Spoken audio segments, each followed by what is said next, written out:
एकीकडे ऊर्जा खात्याची जबाबदारी असलेले मुख्यमंत्री देवेंद्र फडणवीस विधिमंडळात सर्वसामान्य ग्राहकांना स्मार्ट प्रीपेड मीटर लावण्यात येणार नाही असं सांगतायत, तर दुसरीकडे महावितरण आणि त्यांनी नेमलेल्या ठेकेदाराकडून स्मार्ट प्रीपेड मीटर बसवण्याचा धडाका सुरू आहे।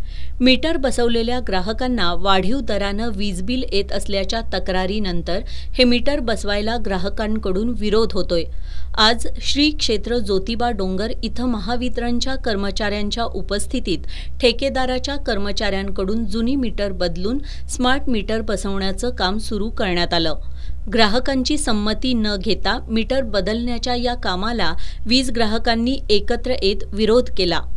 आज ज्योतिबा डोंगर येथे एमईसीबीच्या अधिकाऱ्यांच्या सूचनेनुसार जे कॉन्ट्रॅक्टदार आहेत मीटरचे त्यांच्याकडं आम्ही चौकशी केली असता स्मार्ट मीटर का बसवत आहे याचा त्यांनी खुलासा केला की आज आमच्याकडे ती माणसं रेडिंग घ्यायला येत नाहीत, म्हणून आम्ही स्मार्ट मीटर बसवते।